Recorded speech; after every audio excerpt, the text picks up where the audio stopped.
Praise the Lord. Praise the Lord. Hallelujah. యేసుక్రీస్తు నామంలో అందరికీ వందనాలు. ప్రార్థన చేసుకుని వాక్యాన్ని చెప్పుకుందాం. పరిశుద్ధుడా, జీవాధిపతి, జీవము కలిగిన దేవా, మీకు వందనాలు. మీ ఉచితమైన కృపను బట్టి ప్రార్థన చేస్తున్నాం. అయ్యా, నా పెదవులను ముట్టండి. వాక్యం చెప్పడానికి మంచి జ్ఞానాన్ని దయచేయండి. నీ అభిషేకాన్ని ఉంచండి. మీ కృపను, మీ కాపుదలను ఉంచండి. అనేకులు వినుచుండగా నాయనా, అనేకులు గ్రహించేలాగున ఏ రీతిగా వాక్యం చెప్పాలో మీరే జ్ఞానాన్ని బోధించండి. మీ సహాయాన్ని దయచేయమని యేసు నామములో అడిగి వేడుకొంచున్నాము తండ్రి. ఆమేన్. వాక్యాన్ని చెప్పుకుందాం. రాజుల 2వ గ్రంథము 2వ అధ్యాయము 1 నుండి 14 వచనాల వరకు. ఈ వచనాలలో చూసుకుంటే ఏలియా, ఎలీషా వాళ్ళు ప్రయాణమై వెళుతూ ఉన్నారు. ఏలియా, ఎలీషా వారి ప్రయాణము కొనసాగుతుంది. ఎక్కడికి వారు ప్రయాణం? ఏలియా దేవుని కొరకు ఒక రోషము గల ప్రవక్తగా ఉన్నాడు. ఏలియా దేవుని వలన అభిషేకించబడ్డాడు. ఎంత అభిషేకం అంటే ఏలియా వాడుకుంటున్న దుప్పటిలో కూడా అభిషేకం ఉంది. ఆ దుప్పటి ద్వారానే ఏలియా ఎలీషాని అభిషేకించాడు. ఏలియా పరిచర్య చివరి దశకు వచ్చింది, కానీ ఎలీషా పరిచర్య అప్పుడే ప్రారంభమైంది. ఏలియా దగ్గరకు వచ్చి ఎలీషా పరిచర్య చేస్తూ ఉన్నాడు. ఏలియా తన జీవితంలో పరిచర్యను ముగించడానికి ప్రయాణిస్తున్నాడు. ఎలీషా తన పరిచర్యను ప్రారంభించడానికి ప్రయాణిస్తున్నాడు. ఏలియా పరిచర్య ముగించబడింది, ఎలీషా పరిచర్య ప్రారంభించబడింది. ఎలీషా ఏలియాను వెంబడిస్తూ ఉన్నాడు. ఎందుకనగా ఏలియాలో ఉన్న దేవుని శక్తిని పొందుకోవాలని, ఏలియాలో ఉన్న జీవాన్ని పొందుకోవాలని. తనను వెంబడిస్తున్న ఎలీషాను ఏలియా గుర్తించాడు. కాబట్టి 4 అనుభవాలలో ఏలియా నడుస్తూ ఎలీషాని కూడా నడిపిస్తూ ఉన్నాడు. మొదటిగా గిల్గాలు అనుభవం. ఏలియా, ఎలీషాల ప్రయాణము గిల్గాల నుండి ప్రారంభమైంది. అయితే యెహోషువ గ్రంథము 5వ అధ్యాయము 9వ వచనం. అప్పుడు యెహోవా, నేడు నేను ఐగుప్తు అవమానమును మీ మీద నుండకుండా నేను దొరిలించి వేసి ఉన్నాను అని యెహోషువతో అన్నాడు. అందుచేత నేటి వరకు ఆ చోటికి గిల్గాల్ అని పేరు. గిల్గాలు అనగా దొరిలించిన అని అర్థం. ఐగుప్తు దేశంలో ఇశ్రాయేలీలు అనుభవించిన కష్టములను, శ్రమలను, బానిసత్వమును, వారి వలన కలిగిన అవమానము కూడా వారి జీవితాల నుండి దేవుడు తీసివేశాడు.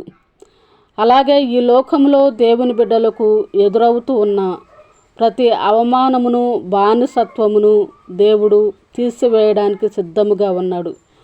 ఏలియా అలాంటి శ్రమలను కూడా అనుభవించాడు. కాబట్టి ఎలీషాను కూడా ఆ అనుభవంలోనికి నడిపించుతున్నాడు. గిల్గాలులో కరువు వచ్చింది. రాజుల 2వ గ్రంథము 4వ అధ్యాయము 38వ వచనము. ఏలియా మాటను బట్టి దేశంలో 3.5 సంవత్సరాలు కరువు వచ్చింది. కానీ దేవుని బిడ్డలకు కరువులో కూడా దేవుడు ఆహారాన్ని పెట్టగలడు. కరువు అనగా దేవుని బిడ్డలకు ఈ లోకంలో కలుగుచున్న మహాశ్రమలు. ఎన్ని శ్రమలు వచ్చినా కానీ ఎదిరించి దేవుని కొరకు సాగిపోవాలి. సామెతల గ్రంథం 24వ అధ్యాయము 10వ వచనము. శ్రమ దినమున నీవు కృంగిన ఎడల నీవు చేతకాని వాడవగుదువు అని వాక్యం చెప్తుంది. యాకోబు పత్రిక 1వ అధ్యాయము 2వ వచనము. నా సహోదరులారా, మీ విశ్వాసమునకు కలుగు పరీక్ష ఓర్పును పుట్టించినని ఎరిగి మీరు నానా విధములైన శోధనలో పడినప్పుడు అది మహానందమని ఎంచుకొనుడి. ఈ లోకములో మనము జీవిస్తూ ఉండగా ఎన్నో శ్రమలు కలుగుతూ ఉంటాయి. భయంకరమైన, ఘోరమైన శ్రమలు కూడా వస్తూ ఉంటాయి. కానీ వాటిని బట్టి భయపడకూడదు, కృంగిపోకూడదని దేవుడు చెప్తున్నాడు. మన జీవితాల్లో మన ప్రయాణాన్ని ఆపివేయకూడదు. ఏలియా శ్రమలలో సహితము నడుస్తూ ఉన్నాడు. అలాగే తనతో పాటు ఎలీషాని కూడా నడిపిస్తూ ఉన్నాడు. అలాగే రెండవ అనుభవము, వారు బేతేలు అనుభవంలోనికి వెళ్ళారు. ప్రతివారు గిల్గాలు అనుభవం నుండి బేతేలు అనుభవంలోనికి రావాలి. బేతేలు అనగా దేవుని మందిరము. ఆదికాండము 28వ అధ్యాయము 10 నుండి 22 వచనాలు, 10వ వచనం నుండి 22 వచనాల వరకు. ఆదికాండం 35వ వచనము 6వ వచనం. యాకోబు కుటుంబస్తులందరూ బేతేలునకు వచ్చారు, అనగా దేవుని మందిరమునకు వచ్చారు. దేవుని మందిరమునకు వచ్చే ముందు వారి మీదనున్న అన్య దేవతలను తీసివేశారు అని దేవుని వాక్యం చెప్తుంది.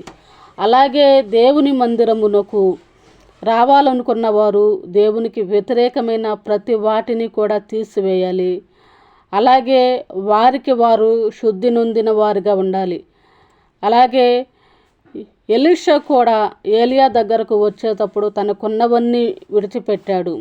దేవుని మందిరములో దేవుడు నివాసము చేస్తూ ఉంటాడు కాబట్టి మందిరములోనికి ఎవరైతే వస్తూ ఉంటారో వారి పాపములన్నీ కూడా క్షమించబడతాయి. అలాగే వారికి దేవుని ప్రసన్నత కూడా దొరుకుతుందని దేవుడు చెప్తున్నాడు. కీర్తనల గ్రంథము 27వ అధ్యాయము 4వ వచనము. మనుషులు ఎవరైనా దేవుని మందిరమునకు వెళ్ళాలంటే దేవునితో సహవాసము చేయుటకు, ఎవరు కూడా దేవుని మందిరానికి వెళ్ళాలన్నా సరే వారికి దేవుని సహవాసం కావాలి, సహవాసము చేయాలని కోరుకోవాలి. అలాగే దావీదు చెప్పుచున్నాడు ఒక మాట, మంచి మాట ఏంటంటే, యెహోవా మందిరమునకు వెళ్ళుదమని జనులు నాతో అనినప్పుడు నేను సంతోషించి తిని. కీర్తనల గ్రంథము 122 వచనము. దేవుని మందిరమునకు వెళ్ళుట వలన ఉపయోగాలు ఎన్నో ఉన్నవి. మందిరములో దేవుని ప్రేమ ఉన్నది. మనుషుల వలన ద్వేషించబడిన వారు దేవుని వలన ప్రేమించబడతారు. సంతోషము లేనివారు సంతోషాన్ని పొందుకుంటారు. సమాధానము లేనివారు సమాధానం పొందుకుంటారని వాక్యం చెప్తుంది. ఏలియా దేవుని కొరకు జీవించాడు. దేవుని మందిరములో ఎలా ఉంటుందో ఏలియాకి తెలుసు కనుక అదే అనుభవంలోనికి, అదే మందిరము నుండి ఎలీషాను కూడా నడిపిస్తూ ఉన్నాడు. మూడవదిగా యెరికో అనుభవము. యెరికో అనగా సువాసన గల పట్టణము, ఖర్జూర చెట్ల పట్టణము. కానీ అది అపవాది పట్టణము. ఎందుకనగా అందులో నివసించుచున్న మనుషులందరూ కూడా సాతాను మనుషులుగా ఉన్నారు. యెహోషువ గ్రంథము 2వ అధ్యాయం 1వ వచనము. యెరికో యొక్క సమాచారము తెలుసుకొనుటకు యెహోషువ ఇశ్రాయేలుల పెద్దలలో 2 అక్కడికి పంపించాడు. కాబట్టి వారు ఇశ్రాయేలీలందరూ కూడా యెరికో పట్టణాన్ని దేవుని శక్తిని బట్టి, దేవుని కృపను బట్టి వారు స్వాధీనము చేసుకున్నారని దేవుని వాక్యంలో రాయబడి ఉంది. యెరికో అనగా అపవాది దుర్గములు. యెరికో నుండి ప్రయాణము చేయటం అనగా ప్రతి దినము కూడా అపవాదితో యుద్ధము చేయాలి. యాకోబు పత్రిక 4వ అధ్యాయం 7వ వచనము. అపవాదిని ఎదురించేటప్పుడు వాడు మీ యొద్ద నుండి పారిపోవునని వాక్యం చెప్తుంది. అపవాది మన యొద్ద నుండి పారిపోవాలంటే ఖచ్చితంగా యుద్ధము చేయాలి. మనం యుద్ధము చేయాలంటే ఎలా చేయాలి? యుద్ధం అంటే ఎఫెసీ పత్రిక 6వ అధ్యాయం 11వ వచనము. యుద్ధము చేయాలంటే మనము దేవుడిచ్చే సర్వాంగ కవచమును ధరించాలి. ఏలియా అపవాదితో నిత్యము పోరాటము చేస్తూ ఉన్నాడు. తన జీవితంలో దేవుడు తనకు అప్పగించిన ప్రతి పనిని చేస్తూ ఉన్నాడు. దేవుని బిడ్డలైన ప్రతి వారు కూడా ఈ లోకంలో జీవించాలంటే అపవాదితో ప్రతి దినము కూడా పోరాటము చేయాలి, లేక యుద్ధము చేయాలి. అపవాదిని ఎదిరించే అంత యుద్ధము చేయాలి. అప్పుడే మనము దేవుని కొరకు నిలబడగలము. మనము బలహీనులమైతే అపవాది చేతిలో ఓడిపోతాము. కాబట్టి అపవాది చేతిలో ఓడిపోకుండా ఉండాలంటే ఆత్మబలము, ఆత్మశక్తి కావాలి. ఏలియా ఓడిపోలేదు అపవాది చేతిలో. అపవాదిని ఎదిరించాడు కాబట్టి అదే అనుభవంలోనికి ఎలీషాను కూడా నడిపిస్తూ ఉన్నాడు. 4వదిగా యోర్దాను అనుభవం. యోర్దాను అనగా అది ఒక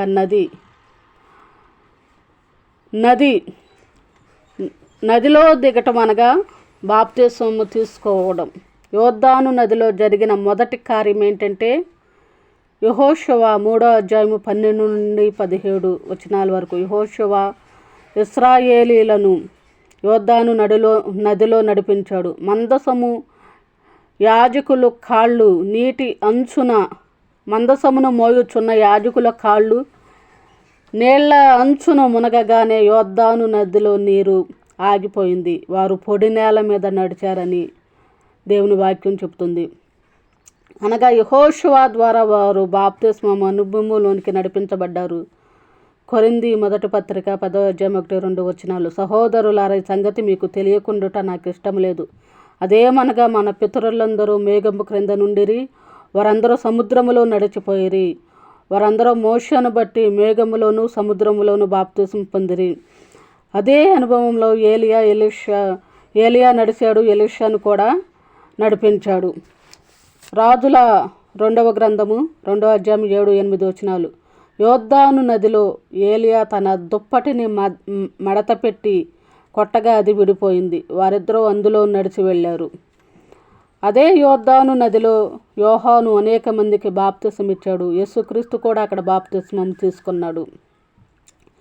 ఏలియా కూడా ఈ అనుభవం నుండి నడుచుకుంటూ వెళ్ళాడు కనుక ఆ తర్వాత సేవ చేయడానికి, పరిచర్య చేయడానికి ఎలీషాను కూడా అదే అనుభవంలో నడిపిస్తూ ఉన్నాడు. అలాగే ప్రతి వారు కూడా ఈ అనుభవాలన్నిటిలో నడవగలిగితేనే అపవాదిని మనం దినదినము ఎదిరించగలము. అలాగే దేవుని రాజ్యానికి మనం చేరుకోగలమని దేవుని వాక్యం చెప్తుంది. కాబట్టి ఈ ప్రతి ఒక్క అనుభవంలో మనము నిలిచే వారముగా, దేవుని రాజ్యానికి చేరుకునే వారముగా జీవిద్దాం. దేవుడి మాటలు దీవించును గాక.